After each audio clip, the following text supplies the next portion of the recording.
Welcome to my YouTube channel. So abantu rero bankurikirana murabizi ko twari twagiye mu rugo badereza hibiscus, and today muri video ngiye kwereka uburyo ushobora kwitegura hibiscus, uburyo ushobora kuzitunganya ukazanika, even turagenda tuvugamo na health benefits zazo ku bantu batazizi cyangwa hari n'abakunda kuzita Rosella. So ibyo ngibyo rero nibyo tugiye kurebera hamwe muri iyi video. So niba utarakora subscribe, please banza ukore subscribe, hanyuma tujye tubana mu zindi video zitandukanye. Kadufata umunota umwe and then manze mukore subscribe.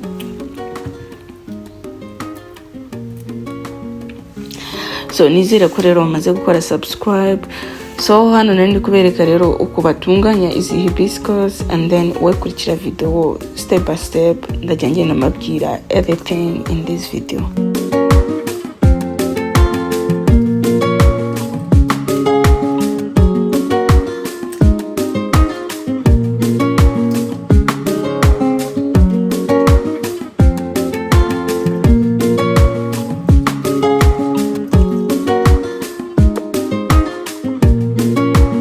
Rero izi hibiscus cyangwa izi ndabo mukunda kubona zigira health benefits nyinshi zigiye zitandukanye. Ya mbere ipromotinga nyine heart health, ubuzima bwawe bw'umutima. Ikindi ilowaringa blood pressure, nk'abo bantu bagira imivuduko y'amaraso iri hejuru irawugabanya. Urumva niba uri umuntu ugira ujya ukunda kujya muri hypotension, ntabwo ari byiza ko wajya ufata hibiscus buri munsi, because yo ifasha abana bafite high blood pressure kuyigabanya. Ikindi ifasha mu gutakaza ibiro, abantu bashaka gutakaza ibiro rero niyo mukoresha hibiscus irafata izi Rosella. Niba ushaka gutakaza ibiro like me, nge natakaje ibiro nshobora kumaze gutakaza ibiro nka 5 mu mezi nka 3 kuva nyine ntangira kujya nyikoresha buri gihe. Ariko abantu bafite rwose ikibazo cya hypotension ntabwo ari byiza kuba wayikoresha buri gihe nyine, kuko ifasha abantu bafite umuvuduko kugabanya. Ikindi icontains vitamin C. Ikindi ni induction tea. Abantu rero murumva ko mwatangira kuyikoresha cyane uko iboneka rwose. Anyway, niba uri kureba video ngewe uri kubona harimo imbuto. Abantu bakoze subscribe n'abantu bamfollowinga nyine nemeye kuzajya bahereza imbuto for free, nawe ukazitera kuko nawe byakunda, kuko ibi bintu birahenda ku isoko. Ubusanga babigurisha like 1 kg ugasanga ibihumbi 12, 20, kandi ari ibintu uterera Murima after time, nta nubwo bisaba ngo care zirenze, usanga wowe byarakoze. Niba uzikeneye rero ugomba kuba warakoze subscribe, and then nkazakwihera imbuto.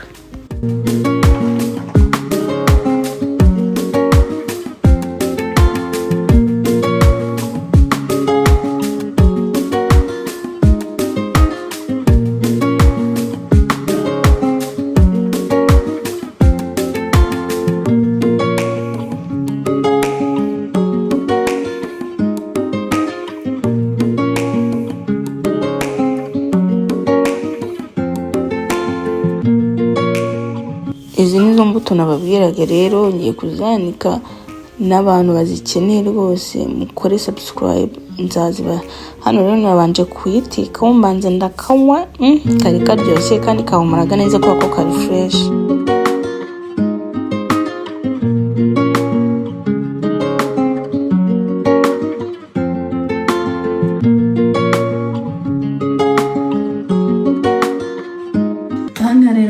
Iminsi 3 hibiscus zacu zarumye, azisi murabibona zaramenye ko ngubu ngiye kuzibika, and then ndatangira kujya nzikoramo icyayi.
niba ugeze hano rero videwo ubu ngubu umaze icyumweru ndi kubakorera iyi videwo, please mugende mukuri subscribe. Urumva niba umuntu afata icyumweru akavuga ati reka nereke abantu banjye uburyo bakora iki kintu. So uyu munsi rero tugiye gukora icyo bita zobo drink. What? Zobo drink bakora ukoresheje za hibiscus zimwe twateguranye.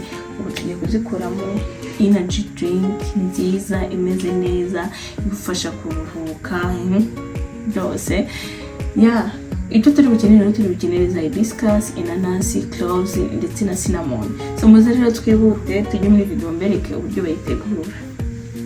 Ubu ugomba kuba warunze inanasi zawe neza. Abantu batarebye video y'ukuntu nyanoza imbuto, please nzi ko nabakoreye video mugende muri uburyo boza imbuto.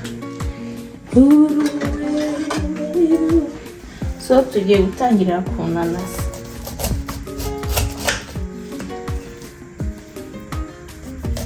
Ngiye kubanza ntunganye inanasi.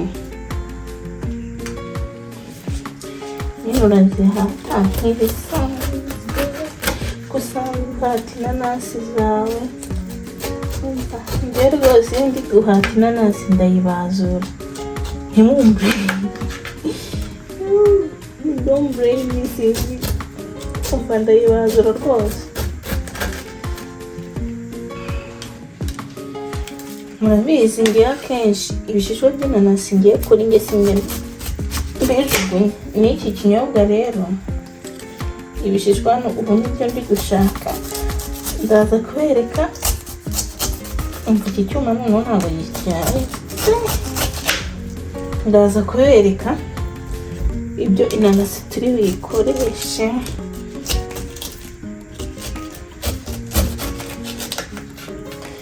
Igishishwa rero cy'inanasi ku bantu batabizi, nari kubabwira ngo igishishwa cy'inanasi gifite inzanzi umubiri wacu ukenera. Aho kugira ujugunye buri igishishwa cy'inanasi, uzajya uza hano urebe uburyo wagikoramo ibintu byinshi. Nzi ko nabakoreye utuvido twinshi y'amaresepe bakoresha igishishwa cy'inanasi, harimo tepache niyo bakoresha kenshi ibishishwa by'inanasi. Kandi ugasanga umuntu ahora ataka ngo ngiye ngo mu nda yanjye ngo ahora babomborana. Uzajya ufata ibishishwa by'inanasi and then ubifermenting with cinnamon and cloves nyine n'agasukari kugira bitabora nyine. Ubundi isukari ikintu gifasha muri fermentation za microorganism cyangwa za bacteria zifidinga ku isukari and then bigahinduka alcohol.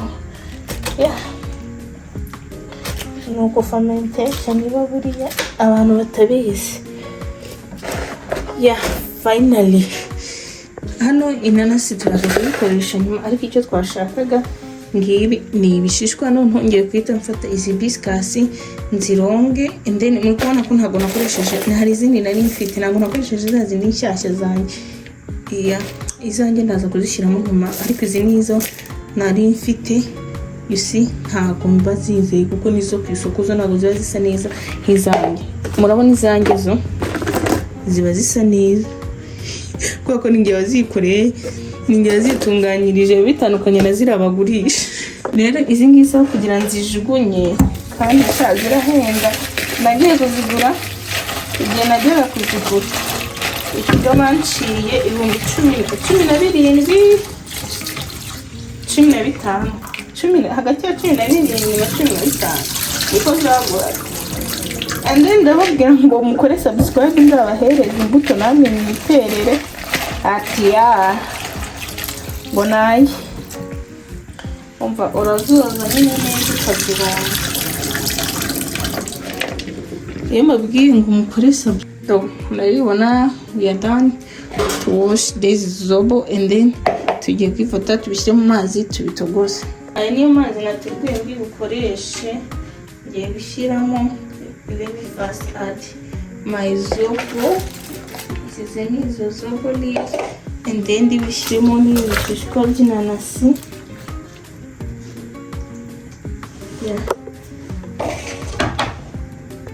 ngiye utu hibiscus twanjye ndashyiramo twangisha turahumura. Mpamvu ndashyizemo ni ukugize kuza guhumura cyane. Ikintu dukurikiyeho tugiye gushyiramo cinnamon. Mfite izi ngizi, mfite izi stick, ariko izi ngizi icyo nazikundisha zirahumura nibwa kandi rumva karyoshye. Iyi cinnamon izi nizo mu Bahinde. Ndazikukunda and then ndibushyiremo n'udu cloves duke. Yashyizemo n'udu cloves. Izi nizo spices turi bukoresha. Upfundikire ni nayo ndetse bibiri kugeza ubwo bibize. Twagarutse rero kuri za nanasi zacu. Izi ngizi nizo turi buze gukoresha nka sweetener, izo ziza gushyiramo uburyohe mw'iriya zobo yacu. Hari abakoresha izindi mbuto zitandukanye, si ngombwa ngo buri gihe, but iyi ngiyi nakoze ni iri popira, niyo abantu benshi bamenyereye. That's why navuze ati okay, mitu ndi bubakorere iyi ngiyi. But ufite na dates ushobora gukora iyo uri busweetening ukoresheje dates.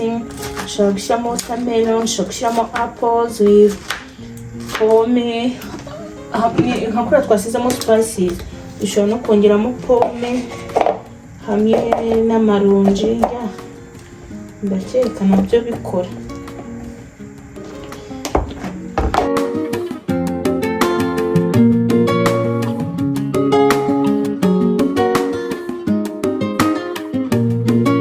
Nukuri ukuntu muza kundeba pe mudakora subscribe bijya birambabaza. Shangiye buranda no byanga kuntu sanda nyamwa ko munshungiye. You have to subscribe please.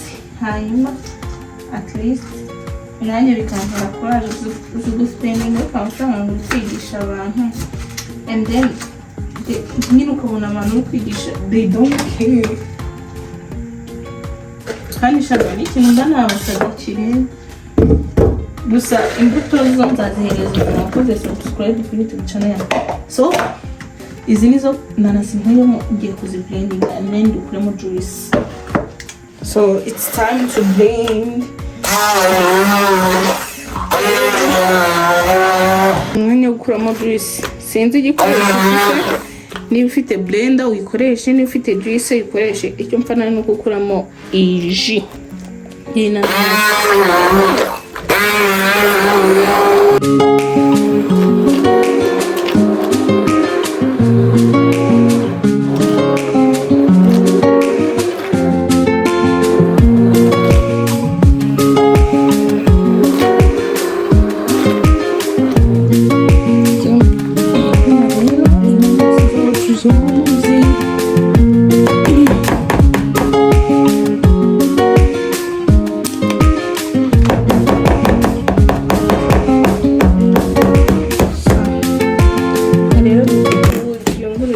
Because ntabwo turi bikoreshe n'ibikatsi, turi bikuremo juice gusa. Jus serment. Iyi nani yanjye, iyi basket yanjye pe iramfasha. Nawe niba abantu mutamfollowinga pe muzajya muhomba cyangwa mutakora subscribe. So urafata iyi cheese cloth ushyiremo kwa kundi abantu atari ibyo video ukunda gurutu dutambaro please mugende muturere, ni ibintu byoroshye. Nyamara muri comment abantu utwo dutambaro badukweye byose mbana bishyizeho hano, mujye mugenda muri video zanjye and then muzajya mugenda mubibona.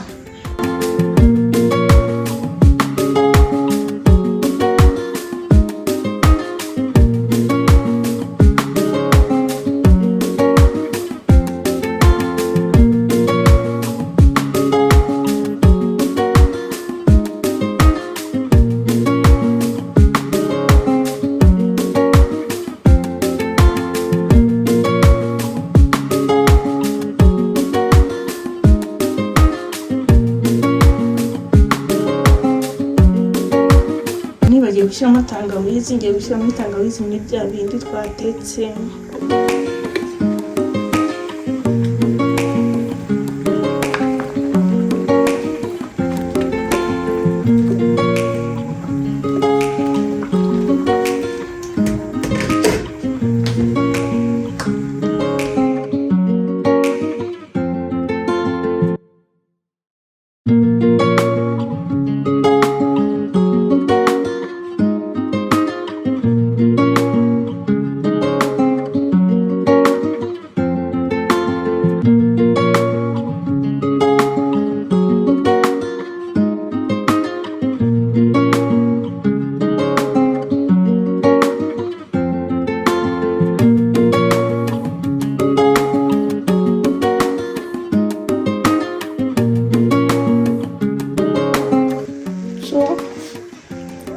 add this for the sweet.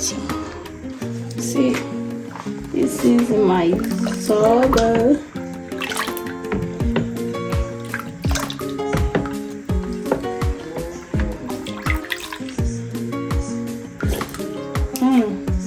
What kind of kiryoshye, but I'm going to add sugar.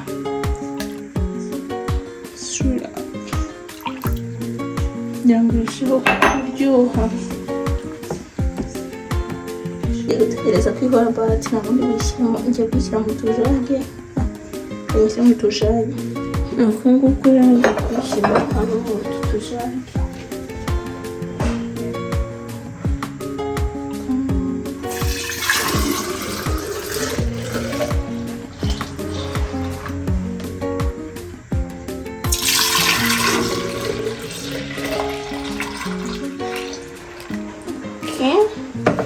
Let me find the third one.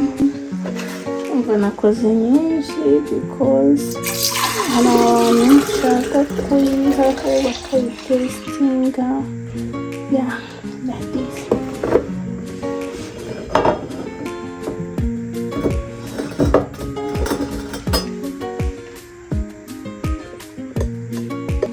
So like this. Ushobora kuyitijyana muri frigo, but for me kuko nta frigo mfite, ndi butegereze ibanze ikore neza.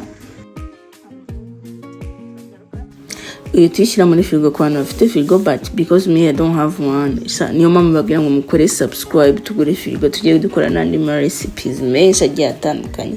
So niba ugeze hano video rero wakoze kubana nanjye, kandi ntugende udakoze subscribe. Ufite ikibazo wajya muri comment nagusubiza.